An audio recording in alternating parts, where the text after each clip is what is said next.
મૃદુલાબેન વિનંતી કે સ્ટેજ પર સ્થાન લો. આજના વર્કશોપના સમાપન પ્રસંગે અધ્યક્ષીય આપણા હેમચંદ્રાચાર્ય નોર્થ ગુજરાત યુનિવર્સિટીના pro vice chancellor doctor Jitubha Devda એમની અનુમતિથી આપણે કાર્યક્રમની શરૂઆત કરીએ. પ્રારંભમાં ભગવાન કૃષ્ણના સ્મરણથી આપણે આ કાર્યક્રમનો પ્રારંભ કરીશું. વંશી વિભૂષી કતરામ નવની જગાતા પીતાંબરા કર્મબિંબ ફલાદોષ્ટા પૂર્ણેન્દુ સુંદર મુખાત રવિન્દ મિત્રા કૃષ્ણા પરમ કિમપી તત્વમહં ભજામિ. ભગવાન કૃષ્ણના સ્મરણથી આપણા કાર્યક્રમની શરૂઆત કરીએ પહેલા પુનાથી પધારેલા ડૉક્ટર વીએન ઝા સાહેબનું ટૂંકમાં હું પરિચય આપું તો એ એમિનન્ટ સ્કોલર અને સંસ્કૃતની ઘણી બધી શાખાઓમાં એ વિદ્વાન છે. એટલું જ નહીં પણ પૂર્વ મીમાંસા અને તર્કશાસ્ત્રો તમામ મીમાંસા ઉપર એમિનન્ટ પ્રોફેસર તરીકે મળ્યું અને મલ્ટીડિસિપ્લિનરી એપ્રોચ તેમનો સંસ્કૃત ભાષા શક્તિ રહેલું. એમના લગભગ 45 જેટલા પુસ્તકો પ્રકાશિત થયા અને 100 જેટલા આર્ટિકલો એમના પ્રકાશિત થયા. તે ઉપરાંત અનેક વિદ્યાર્થીઓએ તેમના માર્ગદર્શન નીચે પીએચડીની ઉપાધિ પ્રાપ્ત કરી. એવા ડૉક્ટર ઝા સાહેબ મૃદુલાબેન આપણી યુનિવર્સિટીના યુનિસી પાટણ આર્ટ્સ કોલેજના આચાર્ય શ્રી ડૉક્ટર લલિતભાઈ સાહેબ, આ બધાનું આપણે શાબ્દિક સ્વાગત કરીએ છીએ. કાર્યક્રમની પ્રારંભમાં ડૉક્ટર રાઠવા સાહેબને કહીશ થોડીક ભૂમિકા એ રજૂ કરશે.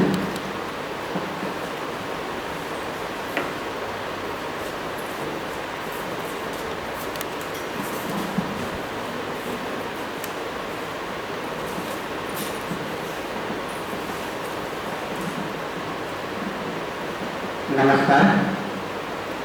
ભારતીય તર્ક અને જ્ઞાન મીમાંસા ફાઉન્ડેશન વર્કશોપ 1 તારીખથી 15 તારીખ સુધી એટલે કે આજ સુધી આપણે સમાપન બેઠકમાં આવેલ આદરણીય દીપુભા મેડમ આ વર્કશોપને 15 દિવસ સુધી આપણને અહીંયા સરસ રીતે ભણાવ્યા છે એવા વીએન ઝા સાહેબ, ઉજ્જવલા મેડમ, આર્ટ્સ કોલેજમાંથી આવેલ આચાર્ય શ્રી આદરણીય લલિતભાઈ પટેલ સાહેબ, સનતભાઈ, રીટાબેન, મિત્રો, વિદ્યાર્થી ભાઈઓ અને બહેનો,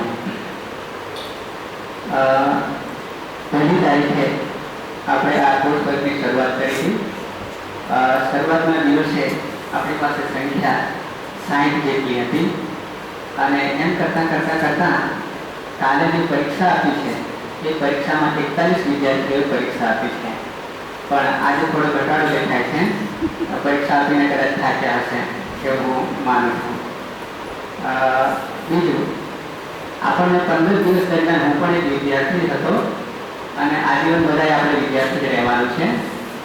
આ કોર્સ જે છે ભારતીય તર્ક અને જ્ઞાન મીમાંસા, એના માટે હું મારો જે અનુભવ કહું તો BA લેવલમાં તર્કસંગ્રહ ભણવામાં આવતું ત્યારે અહીંયા જે ચર્ચા થઈ એમાં 3 બાબત ધ્યાન રાખવાની હતી કે પહેલાં ઉદ્દેશ આવે છે, પછી એનું લક્ષણ આવે છે અને પછી પરીક્ષા આવે છે. તો શરૂઆતમાં BA લેવલમાં જ્યારે ભણ્યા ત્યારે માત્ર ઉદ્દેશ જ અમને ખ્યાલ આવ્યો હતો. એટલે કે માત્ર નામ જ યાદ આવે કે આમાં આવું ભણવાનું છે કે 7 પદાર્થ છે કે 9 દ્રવ્યો છે એટલું જ ખ્યાલ આવ્યો હતો. પણ અત્યારે જ્યારે 15 દિવસમાં એટલો ખ્યાલ આવ્યો કે એનું લક્ષણ શું છે, વ્યાખ્યા શું છે, એનો ડિટેલ ખ્યાલ આવ્યો. પણ હજી જે અમારી પરીક્ષા છે એ પરીક્ષામાં જે અમે ગોથા ખાઈએ છીએ એટલે એ પરીક્ષા માટે હજી આ ટોટલી 15 દિવસનું જે વિડીયો રેકોર્ડિંગ કર્યું છે એ અમે વારંવાર સાંભળીશું અને એ રીતે અમે પરીક્ષામાંથી પાસ કરીશું. અને વીએન ઝા સાહેબ બંનેને હું ખાતરી આપું છું વિદ્યાર્થીઓ તરફથી કે એ તમારું જે જ્ઞાન છે એ વૈશ્વિક સ્તરનું જ્ઞાન છે અને અમે પણ એ જ્ઞાનને વધારીશું અને તમારી પરંપરાને અમે આગળ વધારીશું એવી અમે ખાતરી આપીએ છીએ. આ પ્રસંગે દીપુભા મેડમ પધારે છે. એ વિદ્યાપીઠમાં હતા, એજ્યુકેશન એમનું શિક્ષણ વિભાગ છે, પણ મૂળ અહીંયા બાજુમાં જ ગામ છે, કુલઘેરના વતની છે અને આ યુનિવર્સિટીમાં નૈતિક વર્તનના નાતે એ પૂરો રસ આપીને યુનિવર્સિટીના વિકાસ માટે એ સતત જાગૃત છે. રજનીભાઈને થોડો પરિચય તમને આપું તો આર્ટ્સ કોલેજમાં પ્રિન્સિપાલ છે, પણ સાથે સાથે વહીવટમાં એમને કંઈ પણ કામ હોય તો એનો ઉકેલ લાવવામાં એ માહિર છે અને સાથે સાથે આર્ટ્સ ફેકલ્ટીના ડીન પણ છે. તો આ પ્રસંગે રજનીભાઈને પણ આવકારું છું, બેનને મેડમને આવકારું છું અને બંને આપણને 15 દિવસ સુધી સતત આપણને જે શિક્ષણ આપ્યું છે એમને હું ક્યારેય ભૂલી શક્યો નથી, હંમેશા માટે હું ઋણી છું.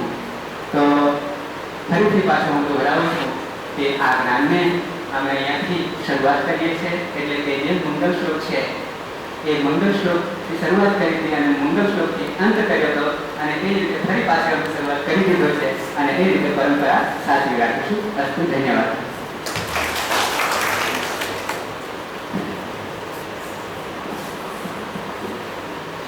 મહેમાનોનું શાબ્દિક સ્વાગત પછી આપણી યુનિવર્સિટીના પીવીસી હું એમને વિનંતી કરું કે ડૉક્ટર રાઠવા સાહેબને વિનંતી કરું કે આપણી યુનિવર્સિટીના પીવીસી ડૉક્ટર દીપુભા દેવડાનું પુષ્પગુચ્છથી સ્વાગત કરશું.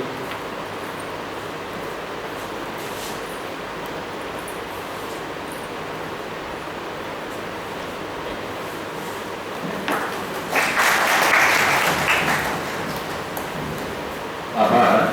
હવે હું પીવીસી મેડમને વિનંતી કરીશ કે આપણા 15 દિવસ દરમિયાન જે વિદ્વાન પ્રોફેસર ડૉક્ટર ઝા સાહેબ જેમણે આપણને સરસ પૂર્વ મીમાંસા વગેરે સમજાવ્યું એમનું શાલ અને પુષ્પગુચ્છથી સ્વાગત કરશે.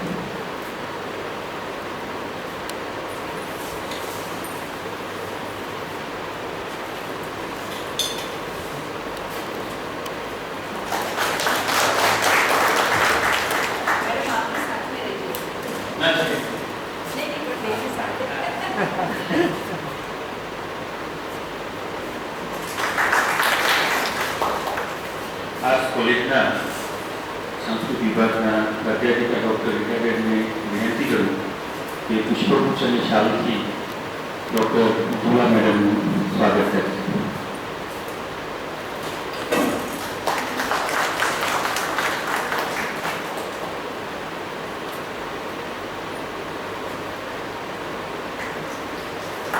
આભાર. હવે હું સંસ્કૃત વિભાગના અધ્યક્ષ ડૉક્ટર ડીજી રાઠવા સાહેબને વિનંતી કરું કે પાટણ આર્ટ્સ કોલેજના આચાર્ય શ્રી ડૉક્ટર લલિતભાઈ પટેલ સાહેબનું પુષ્પગુચ્છથી સ્વાગત કરશે.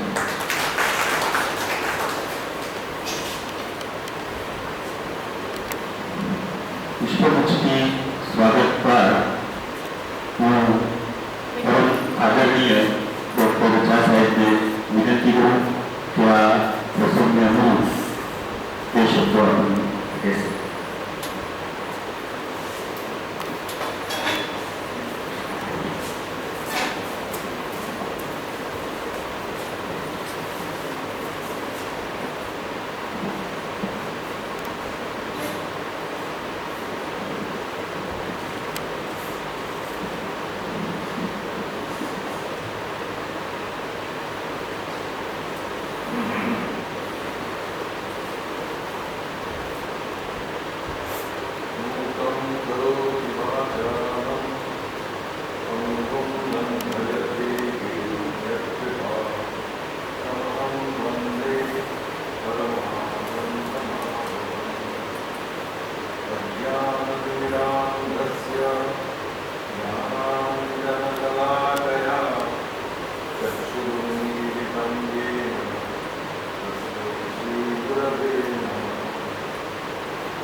उपस्थित प्यारे विद्यार्थी,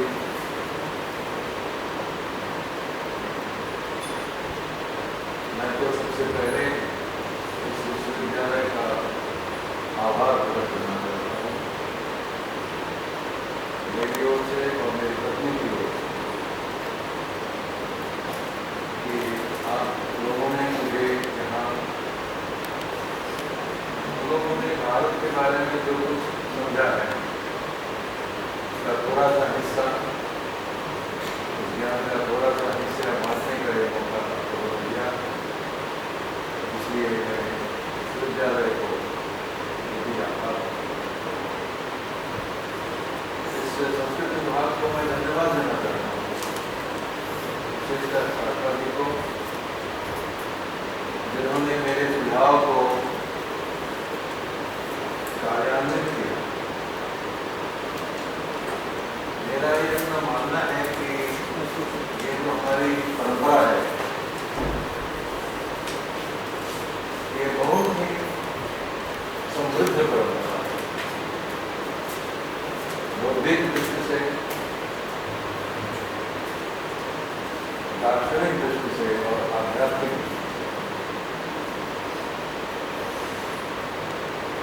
अगर समग्र जीवन का परिचय किसी को अगर प्राप्त करना हो तो मुझे नहीं लगता है कि भारतीय परंपरा के सिवाय और कोई दूसरी परंपरा इस संसार में है जिसने जीवन को समग्रता से समझने का प्रयास किया। तो हमारे पूर्वजों ने, ऋषि मुनियों ने जो चिंतन किया, उस चिंतन के द्वारा हम समृद्ध हों, यही हमारी कामना रही है। जो कुछ भी गुरु चरणों में बैठ के सीखा वो सिर्फ मेरे लिए नहीं, वो सबके लिए। धर्मशास्त्र में 3 ऋण की बातें कही जाती हैं। एक पितृ ऋण है, एक ऋषि ऋण और एक देव ऋण। तो ऋषि ऋण यही है कि समाज ने हमें जो कुछ सिखाया है, जो कुछ ज्ञान प्राप्त हुआ है, वो ज्ञान सिर्फ मेरे लिए नहीं है, तो सबके लिए, ये सबके लिए है। अगर ये हमें ज्ञान है तो हमारा ये दायित्व, नैतिक दायित्व बनता है कि इस ज्ञान को हम बांटते रहें, घर घर तक पहुंचाते रहें, तभी वो जो ऋण है वो इनसे हम मुक्त हो पाएंगे। मुझे वो श्लोक बहुत ही अच्छा लगता है जो कि गुरु गीता में है कि दुर्जन सज्जनो भूया, दुर्जन सज्जन बने, सज्जन को मुक्ति माप्या।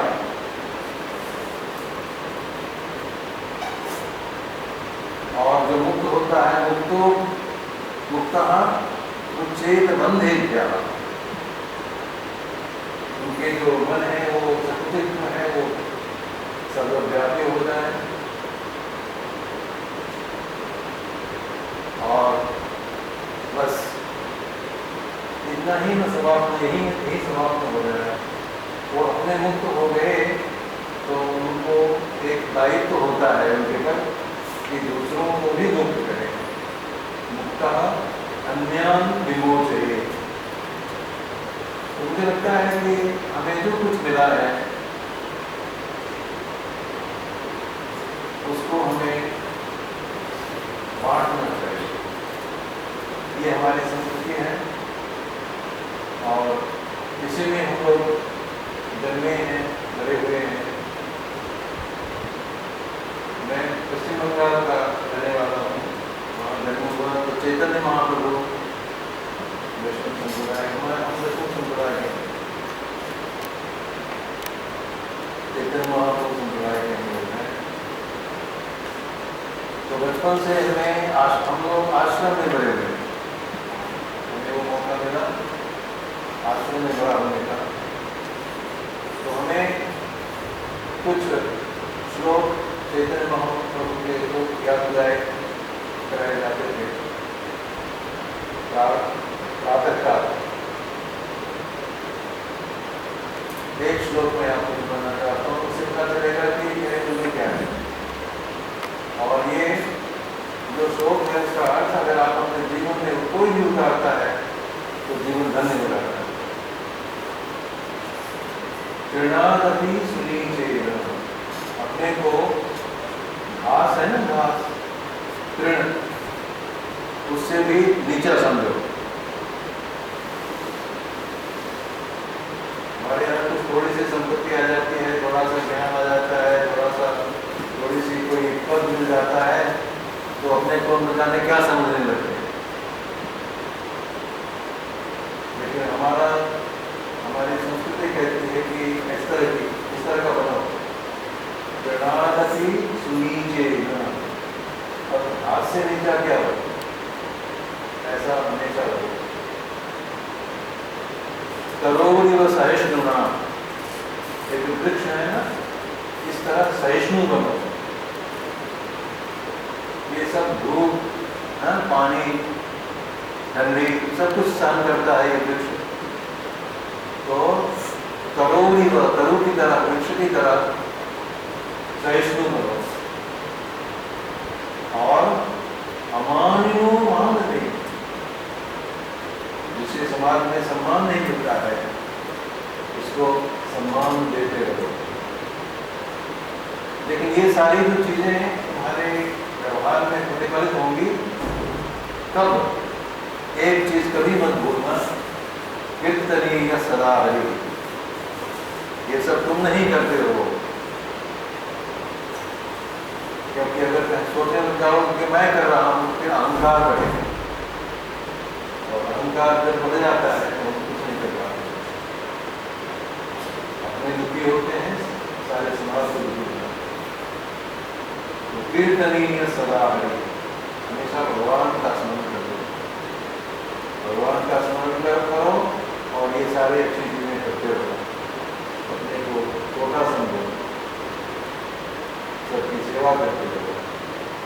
ये हमारा संस्कार बचपन का है। इसलिए हमने जो कुछ भी सीखा है हम चाहते हैं कि वो सबके लिए है, सिर्फ मेरे तक उसकी जरूरत नहीं है, सबके लिए है। और ये हमारे भारत की सोच है, सिर्फ बंगाल की नहीं है, सबकी सोच, पूरी भारतीय संस्कृति की सोच ये है। तो आप लोग अभी छोटे हैं, इन सब के लिए ही हमें जीना चाहिए, सब करने के लिए हमें जीना चाहिए। अन्यथा तो सभी जी लेते हैं, खाना खाने से जीना हो जाएगा, लेकिन जीना किस लिए है, किस लिए? तो ये सारे अच्छे कर्म हमसे होते रहें, खूब ज्ञान प्राप्त करते रहें।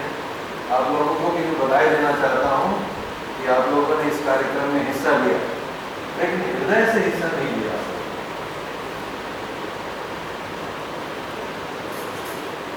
इसलिए मैं कह रहा हूँ कि मैं देखता था कि सुबह कुछ है तो शाम को नहीं है, शाम को है तो नहीं है।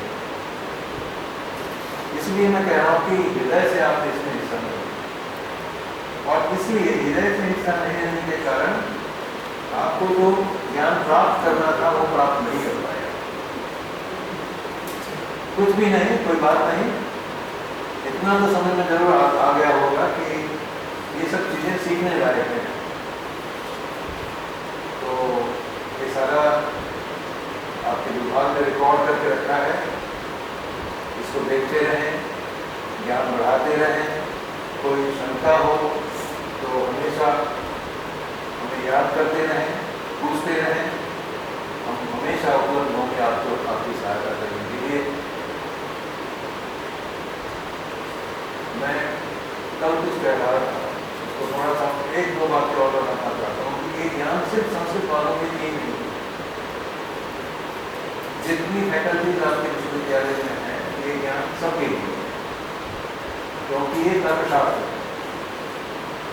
साइंस ऑफ साइंसेस है कहते हैं। टोटली नहीं, अपने अर्थशास्त्र में इसको प्रदीप सर्वशास्त्राणाम कहा कि अगर ये प्रदीप सर्वशास्त्राणाम, सभी शास्त्रों को समझने के लिए एक दिया है, प्रकाश है। तो अगर तर्क शास्त्र का ज्ञान है तो किसी शास्त्र में अनायास प्रवेश हो जाता है। इसलिए मैं चाहूँगा कि क्योंकि यहाँ कुलपति जी हैं, इस पर ध्यान दें कि किस तरह इस ज्ञान को सबको उपलब्ध कराया जाए। इस तरह का प्रयास किया जाए इस विश्वविद्यालय में। ये सिर्फ संस्कृत वालों के लिए नहीं है, सबके लिए, मनुष्य मात्र के लिए है। दीपः सर्वशास्त्राणाम उपाय सर्वकर्मणाम आश्रय सर्वधर्माणाम शास्त्रनाम चितिमतः। तो ये धर्मशास्त्र के बारे में, न्यायशास्त्र के बारे में, विशेष धर्म के बारे में ये सोच है। कब से? 5वीं शताब्दी से हमारे यहाँ ये सोच है। तो कैसे इस ज्ञान को हरेक विद्या क्षेत्र में किया जाए और इसमें संस्कृत विभाग क्या भूमिका निभा सकता है, इस पर अगर विश्वविद्यालय के स्तर पर ऐसा होता है कि ये तो संस्कृत विभाग है, हमें से क्या लेना देना। मैं पूरा जिंदगी में विश्वविद्यालय में बताया, इसे मैं जानता हूँ कि ये तो ये साइंस वाले कहते हैं संस्कृत में क्या है, और सोशल साइंस वाले कहते हैं संस्कृत में क्या है। लेकिन संस्कृत एक सिर्फ भाषा नहीं है, एक विद्याओं का भंडार है। वो भंडार से संस्कृत सीखने वालों के लिए नहीं है, वो सभी विद्या क्षेत्र में जो काम करते हैं, मैं तो कहूँगा मनुष्य मात्र के लिए है। तो ये दायित्व तो विश्वविद्यालय स्तर पर बनता है, विश्वविद्यालय का, ये मेरा कहना है। इसके लिए जो जो करना जरूरी है। अब मैंने सुना है कि यहाँ एक दो शिक्षक हैं, अब एक दो शिक्षक इन सब कामों को कैसे कर सकते हैं। तो सोच इस तरह का होना चाहिए कि किस तरह से वो विभाग बड़ा हो, किस काम करके काम करने के लिए। विभाग बड़ा करना है नौकरी देने के लिए नहीं, विभाग बड़ा करना है ये काम करने के लिए कि ये जो विद्या है, इस विद्या को हरेक विद्या क्षेत्र तक कैसे पहुँचाया जाए। मैं भारत भ्रमण कर रहा हूँ इसी काम से, तो मैं चाहूँगा कि इस पर भी थोड़ा सा ध्यान आप लोग दें और बच्चे को ज्ञान अर्जन करें और दूसरे तक इस ज्ञान को पहुँचाएँ। इसमें जो आनंद है और कहीं आनंद नहीं है। तो इन सब इसके साथ आपने जो क्या क्या गलतियाँ की हैं, उत्तर क्या अच्छे सब होंगे वो मैडम झा बताएंगे आपको। लेकिन मैं इतना ही कहूँगा कि आप इसको सीखते रहिए, इसमें आपका भविष्य है और समृद्ध जीवन होगा और सबके काम में आप आएंगे। न सिर्फ स्वार्थी कभी नहीं बनेंगे, सबके काम में आप आएंगे। बस ऐसा ही आपका जीवन हो। इन सब शब्दों के साथ सलाह के बाद सबको मैं आभार व्यक्त करता हूँ लोगों की ओर से। विशेषतः राठवा जी में देखिए कि राठवा जी अगर यहाँ नहीं होते तो हमारा 15 दिन यहाँ होना, क्योंकि आपके अतिथि भवन में, गेस्ट हाउस में कोई व्यवस्था नहीं, सिर्फ दीवार और अगर ये जैसे इससे काम नहीं होता। सारे रहने की व्यवस्था जो होनी चाहिए, सारी व्यवस्था आपको खाना है, सुबह उठ के एक कप चाय लेनी है, तो कोई भी सारी व्यवस्था जो है यहाँ नहीं है। तो अगर 8 बजे नहीं होते तो हमें 15 दिन यहाँ आना हमारे लिए बहुत ही मुश्किल था, क्योंकि सारे परिवार को हम लोगों ने कष्ट दिया है। तो ले जाते थे, ले आते थे, आना चला घर ले जाते थे, वापस ले जाते थे, सारी समय उन्होंने हमारी सेवा की है। तो मैं तो कहता हूँ आप लोगों को उनके प्रति ऋणी हो रहना चाहिए। हम तो ऋणी नहीं, विश्वविद्यालय भी ऋणी हो के प्रति कि उन्होंने इतनी सेवा हमारी की है, जिसके कारण हम आपके सामने खड़े होकर, हम दोनों बीमार हो गए थे, हम केरल में कर रहे थे ये कार्यक्रम, तो वहाँ बीमार हो गए थे, बीमार ही यहाँ आए और तंदुरुस्त है। तो ये तो सारा श्रेय जो है वो राष्ट्रपति को श्रेय आपको देना पड़ेगा। तो हम सभी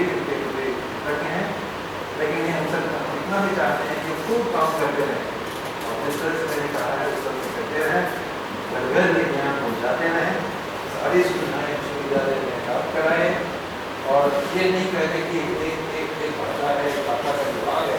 मैंने जो कहा उस तरह से सोचें और इन शब्दों के साथ मेरी भाषा को नमस्कार करता हुआ अपनी बात को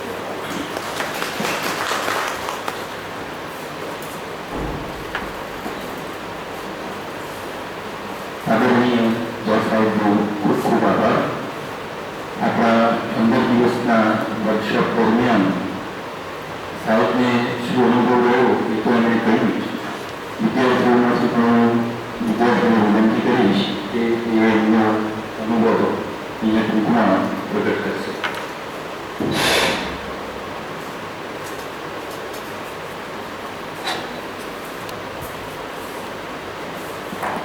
મંચસ્થ મહાનુભવ ને વાલા વિદ્યાર્થીઓ ભાઈઓ બહેનો, સંસ્કૃત અને ભારતીય વિદ્યા ભવન દ્વારા જે તર્કસંગ્રહ વિષય ઉપરથી 15 દિવસનું વર્કશોપનું આયોજન કરવામાં આવ્યું અને એની અંદર બેન ઝા અને જુલા બહેનો દ્વારા અમને ખૂબ જ સરસ એવું ન જાણે એવું પણ જણાવી અમારા ભવિષ્યના ઘડતર માટે ઉપયોગી જ્ઞાન પીરસવામાં આવ્યું છે. અને આવો સારો એક આયોજન અમારા સર રાખવા સરે આયોજન કર્યું છે અને ભવિષ્યમાં પણ આવું આયોજન કરે એ મારી માગણી છે. અને અમને ખૂબ જ સરસ તેઓના દ્વારા જ્ઞાન જાણવા મળ્યું છે અને વારંવાર જે તેઓની દ્વારા વિડીયો રેકોર્ડિંગ કરવામાં અમે સાંભળી અને જે અમારામાં સાંભળવામાં ત્રુટીઓ રહેલી છે અમે દૂર કરશું અને તેઓના જ્ઞાનને સદાય પહોંચ્યું.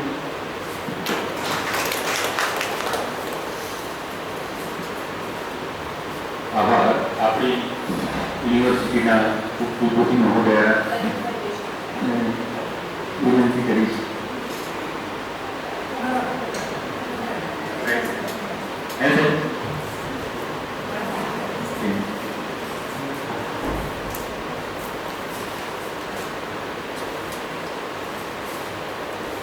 यादेवी सर्वभूतेषु मातृरूपे संस्थिता नमस्तस्ते नमस्तस्ते नमस्तस्ते नमो नमः. यादेवी सर्वभूतेषु शक्तिरूपे संस्थिता नमस्तस्ते नमस्तस्ते नमस्तस्ते नमो नमः. यादेवी सर्वभूतेषु विद्यारूपे संस्थिता नमस्तस्ते नमस्तस्ते नमस्तस्ते नमो नमः. મને પ્રસન્નતા છે કે મેં આજે 3 બાબતની શાબ્દિક અભિવ્યક્તિ કરી એ તમારી સાથે પ્રત્યક્ષ સંકળાયેલું છે. વિષય તરીકે સમયની રીતે પ્રત્યક્ષ સંકળાયેલું છે કારણ કે નવરાત્રિ છે. ઉદ્દેશ સાથે પ્રત્યક્ષ સંકળાયેલું છે કારણ કે વિદ્યાની ઉપાસનાના સંદર્ભમાં આ સપ્તાહ ચાલ્યું છે.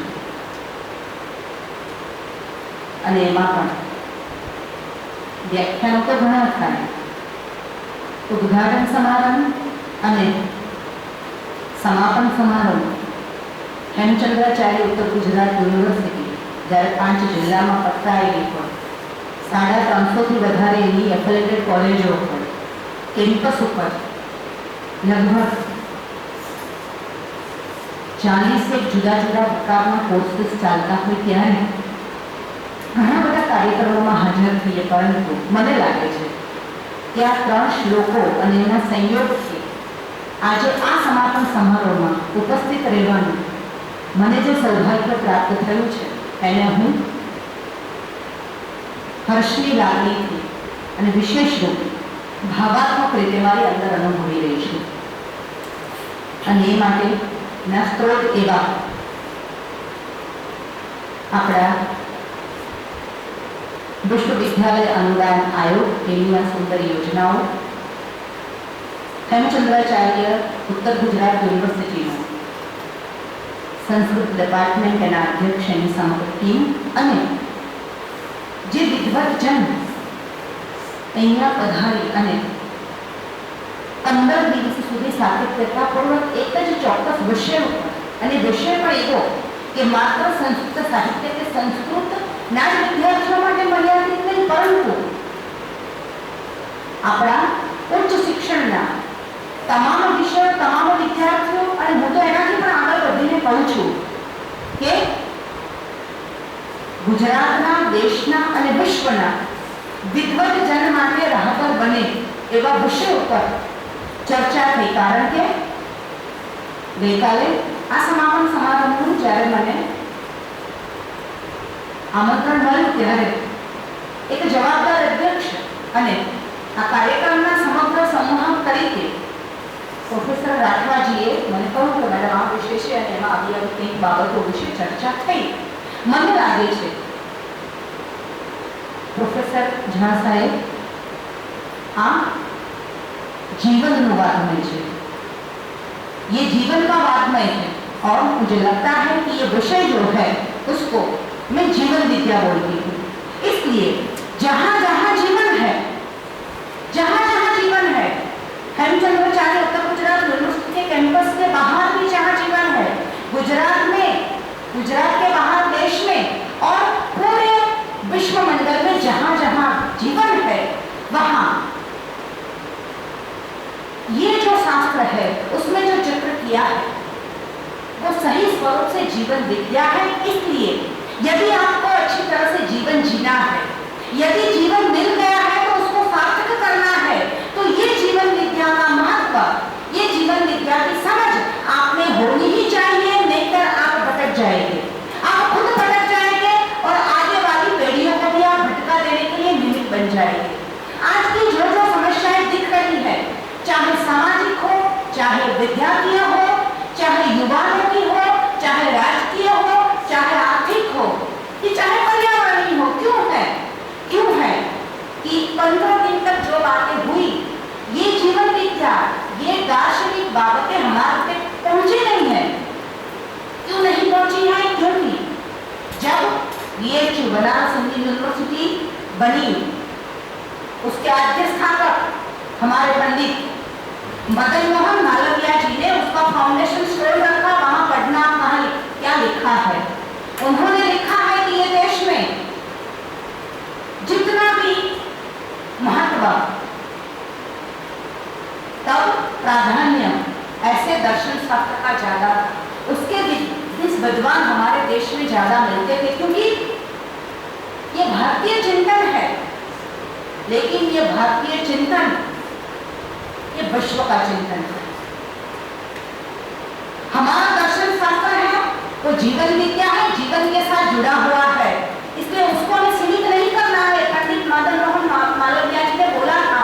और ये विश्व विद्या, जीवन विद्या तब बनेगी कि आने वाली साइंस और टेक्नोलॉजी को भी हम साथ में समझेंगे. इसलिए बनारस हिंदू यूनिवर्सिटी जो है वो इस प्रकार की यूनिवर्सिटी बनेगी और उसकी छत के नीचे जितना भी विचार दर्शन शास्त्र और ये बाबत का होगा, इतना ही विचार साइंस और टेक्नोलॉजी का होगा. અને આજે બનારસ હિન્દુ યુનિવર્સિટી સાથે સંકળાયેલ તમામ વિદ્યા શાખા જે છે એમાં સાયન્સ અને ટેકનોલોજીના પણ આપણને ઉચ્ચ કક્ષાના વિદ્વાનો કે એની વિદ્યા શાખાઓ પણ એટલી માનતા મળે. અને એની સાથે સાથે આજે ભારતીય વાગ્મય જે છે, જે સંસ્કૃત સાહિત્ય છે, સંસ્કૃત વાગ્મય જે છે, અને આના સંદર્ભમાં જે બાબતો છે એના ઉચ્ચ કક્ષાના વિદ્વાનો અને ઉચ્ચ વિદ્યા શાખાઓ મળે. મને હમણાં જ आदरणीय प्रोफेसर झा, हमारे सरदार पटेल यूनिवर्सिटी के वाइस चांसलर प्रोफेसर पहाड़, जो पूरे साइंस और टेक्नोलॉजी के व्यक्ति हैं, एक हमारा बीएससी का कार्यक्रम था, हमारा बायोटेक्नोलॉजी विभाग का, जो सीधा विद्यार्थियों के साथ 11 और 12 साइंस के विद्यार्थियों और रिसर्च के साथ जुड़ा हुआ था. पूरे 7 दिन का वर्कशॉप था. उसमें वो समापन समारोह के भी अध्यक्ष रहे हमारे साथ और एक रिसोर्स पर्सन जैसे साइंस एंड टेक्नोलॉजी का भी उनके व्याख्यान रहे. वो 2-3 दिन पहले थे. भाग्यवत गेस्ट हाउस जो हमारा है यूनिवर्सिटी का, उसके पीछे ही मेरा बंगला है. मुझे जब मैं यदि उद्घाटन समारोह में हाजिर होती तो 15 दिन हमारे राठवा साहब ने जो लाभ लिया मैं भी आपका लाभ लेती, क्योंकि विद्वत्जन के साथ एक टेबल पे बैठ के चाय पानी और खाना खाना, लेकिन उसके साथ अनौपचारिक तौर से एक विद्वत वार्तालाप चलता रहता है, जिससे मैं लाभान्वित नहीं हुई.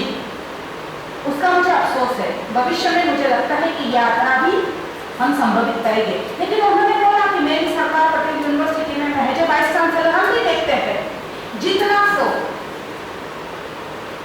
विश्वदानंद आयोग से आता है रिसर्च के संदर्भ में, और ये सब उसमें साइंस और टेक्नोलॉजी में ज्यादा है, हमारी इस विषय में थोड़ा कम आता है.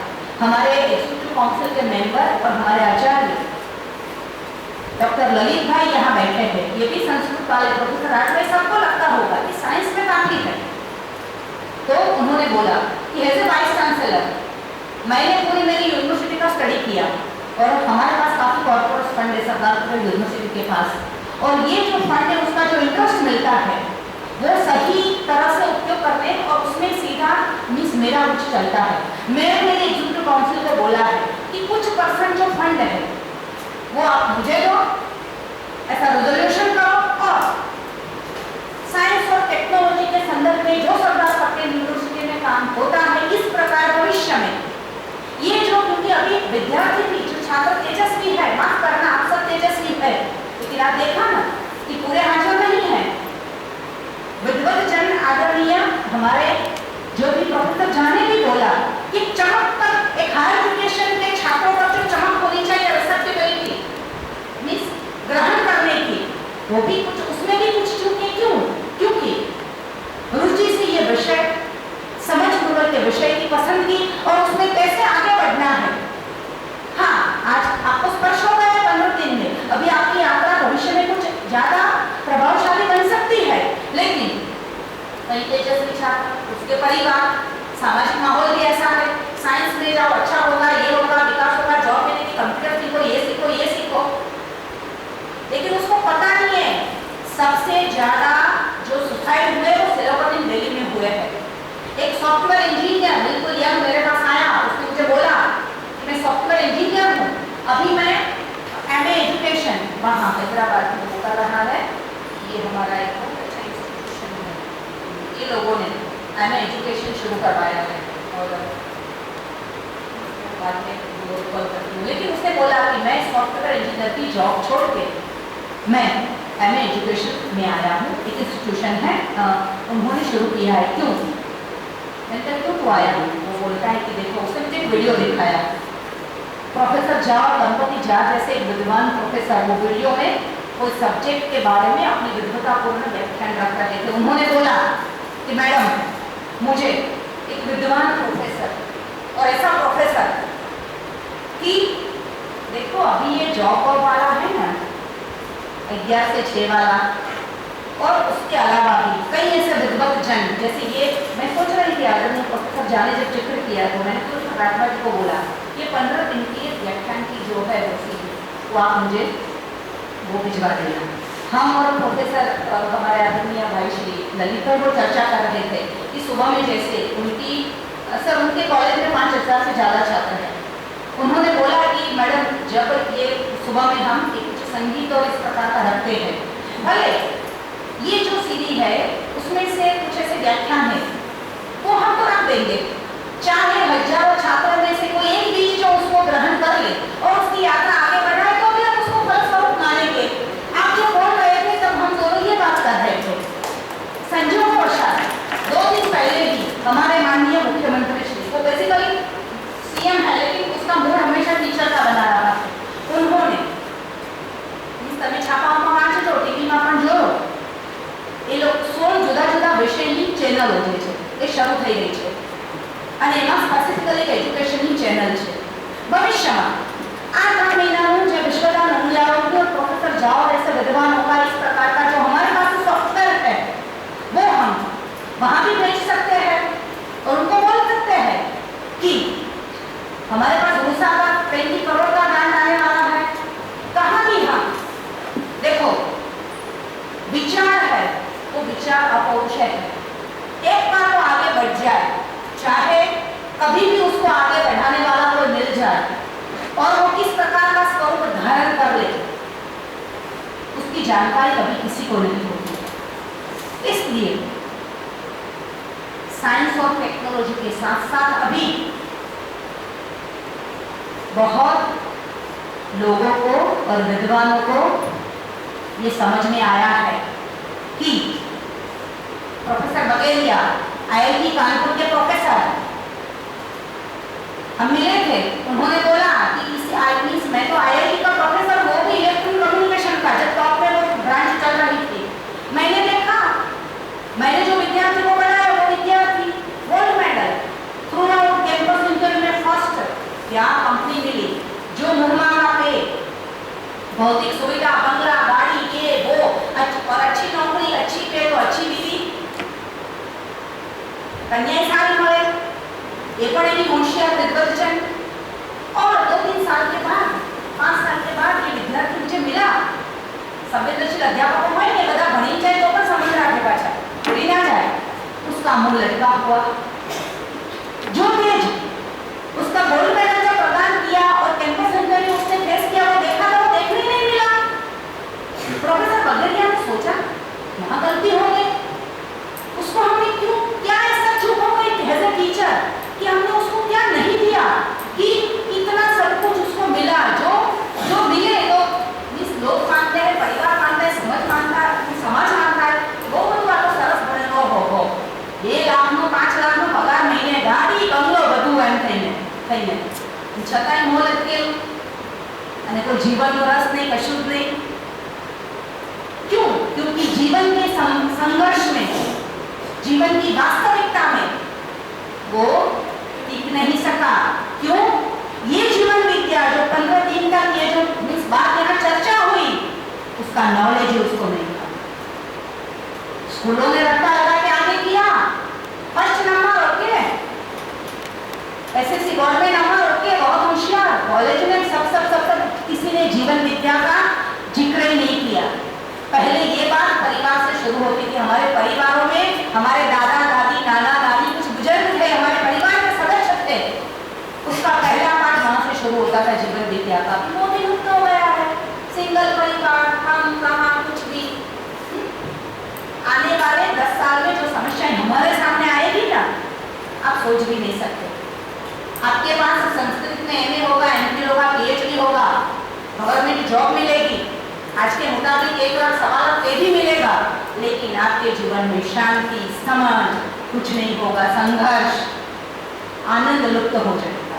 इसलिए मित्रों, ये सिर्फ संस्कृत के विद्यार्थियों के लिए नहीं है ये वाग्मय, लेकिन सब विषय के और पूरे मानव समुदाय के लिए है। क्योंकि भारतीय वाग्मय करके मुझे लगता है कि कई लोग उसको संकुचित बनाए। हमारे प्रोफेसर रविंद्र दवे जो यूनेस्को के डायरेक्टर रहे, जो जर्मनी में रहते हैं, उसका सिटीजनशिप वहाँ है, वो जब भारत के एजुकेशन डिपार्टमेंट के सलाह सूचन में गुजरात में आते थे, बार बार बोलते थे कि जर्मनी में मैं संस्कृत पढ़ाने जाता हूँ। और उन्होंने बोला कि जब हम पिंड रखते हैं, आपने बोलो पिंड में पाई ने ત્યારે જે બધા શ્લોકો બોલાય છે ને, મેં તો ખાલી આ 3 ગયા અહીંયા, યાદેવી સર્વભૂતેષુ, પરંતુ કોઈક વાર ધ્યાનથી આ બધું ડિસ્કો ને આપણે બધું સાંભળો છો ને એવી રીતે કોઈક વાર સંસ્કૃતમાં બોલાતી એવી ઋચાઓને સાંભળજો 10 મિનિટ, બિલકુલ કોન્સન્ટ્રેશનથી 10 મિનિટ સાંભળો, તમને શું અનુભવ થાય છે, અને તો ધૂમ ધૂમ વિશ્વમાં શું અનુભવ થાય છે, વિચારજો। तो हमने કહ્યું कि साइंस की ब्रांच जो न्यूरोफिजियोलॉजी डेवलप हुई है, उसने रिसर्च करके अभी बिल्कुल इस पूरे विश्व ने स्वीकार कर लिया है कि ये जो डीएनए की इम्प्रिंट है ना, આપણે આપણી પેઢી એક પેઢી પછી બીજી પેઢીમાં મળતા સંસ્કાર કહીએ આપણે થઈને। ये राठवा जीवन क्यों शांत होते हैं? क्योंकि वहाँ की डीएनए की साउथ गुजरात की इम्प्रिंट ही ऐसी है। कुदरत बहुत फैली हुई है, लोग शांत होते हैं, कुदरती जीवन जीते हैं, संघर्ष कम है, तो उनका डीएनए थोड़ा ऐसा बनेगा। मैं और ललित भाई है तो उत्तर गुजरात के हैं, हमारा थोड़ा डीएनए डिस्ट्रिक्ट वाला ज्यादा प्रोग्राम देते हैं, तो कभी तो डीएनए की इम्प्रिंट इस प्रकार का हमारा ज्यादातर व्यवहार होता है। तो कहने का मतलब यह है कि आज न्यूरोफिजियोलॉजी ने प्रूव किया है डीएनए की इम्प्रिंट के अनुसार कि 7 जनरेशन तक आपका मतलब कि संस्कार, स्वभाव, व्यवहार बदल जाता है। वो आज न्यूरोफिजियोलॉजी ब्रांच ने साइंटिफिकली प्रूव किया है। सपोर्ट कहाँ मिलता है? हमारा जो पिंडदान होता है तब जो श्लोक है वो बोलते हैं और हम देते हैं कि આપણે આપણી 7 પેઢી સુધીના ઋણી છીએ। આજે ઋષિ ઋણને બધાની વાત કરી ને મિત્રો, संस्कृत के विद्यार्थियों, लेकिन ये जो है ना, मैं 4 धाम की यात्रा में गई तो सब जगह लिखा था, लिखा नहीं मुझे महसूस होता था। पूरे हमारे परिवार को, हमारे मित्रों जो सब साथ में गए थे, देवभूमि उसको बोलते हैं। सचमुच में यदि अंदर से आपका देवत्व कुछ वहाँ देवत्व की ओर आप टूर बनाओ, इस वो हमारी यात्रा को बहुत अलग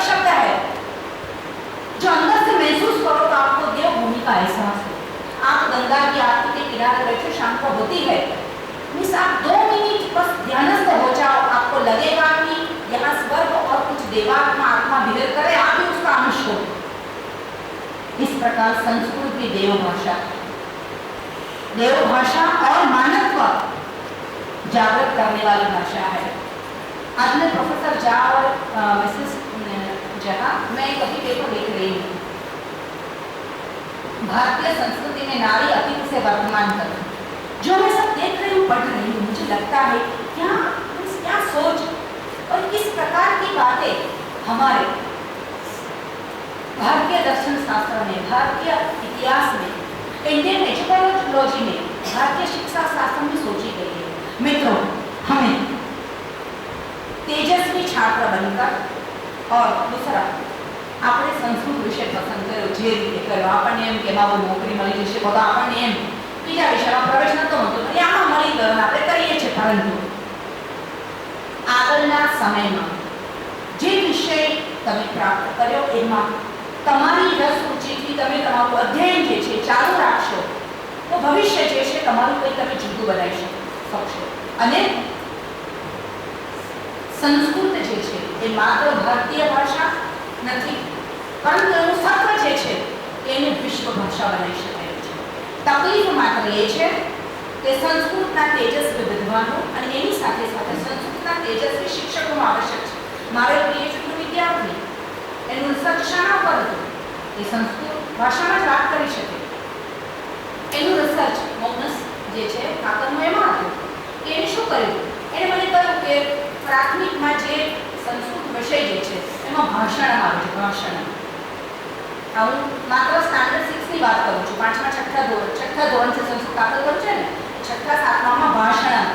એટલે કેટલું જે છે ભાષણ, એ કે ભાષણ થતું જ નથી। એમ કેમ ભાષણ નથી થતું? કારણ કે શિક્ષકોની શક્તિ નથી ભાષણ કરવાની। એને રિસર્ચનું એક પેકેજ એને ડેવલપ કર્યું।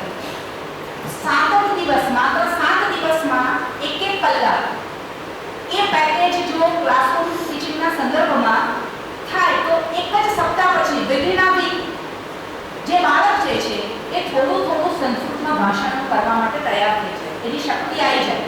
અને સાયન્ટિફિક રિસર્ચના ડેટાથી પ્રૂવ થયેલું છે। અમે 3 સ્કૂલો પર વ્યવસ્થિત પ્રયોગ કરેલો, એટલે મેં એને કહ્યું કે ભાઈ આ પેકેજ આપણે વિદ્યાર્થીઓ પર તો એપ્લાય કરીને એના રિઝલ્ટ મળ્યા, પણ તમે એક કામ કરો કે આપણા સંસ્કૃત લેનાર એમાં સ્પેશિયલાઇઝેશન નથી હોતું પ્રાથમિક શાળામાં, ગણિત લેનારો એ સંસ્કૃત ભણાવતો હોય, ત્યાં વિષયનું સ્પેશિયલાઇઝેશન નથી ને, પરંતુ આપણે આપણા શિક્ષક મિત્રો જે છે ને એને આપો અને આ પેકેજ પહેલા એમના ઉપર એપ્લાય કરી એમનું ભાષણ પાકું કરી દો। જો એમનું ભાષણ પાકું હોય તો વિદ્યાર્થીઓનું ભાષણ પાકું થવાનું જ છે। તેઓનો તાત્પર્ય છે કે સાયન્સ અને ટેકનોલોજી પણ હવે આ બાબતમાં સપોર્ટ કરી રહી છે, પરંતુ આપણે પોતે વ્યક્તિગત રીતે, સામૂહિક રીતે આપણા વિષયની મહત્તા, એનું ગાંભીર્ય, હું સંસ્કૃતનો સ્કોલર છું, હું સંસ્કૃતમાં પીએચડી છું કહીને એ માટેની આપણી શ્રદ્ધા, આપણો આત્મવિશ્વાસ જે છે એ આપણે રાખવાનો છે।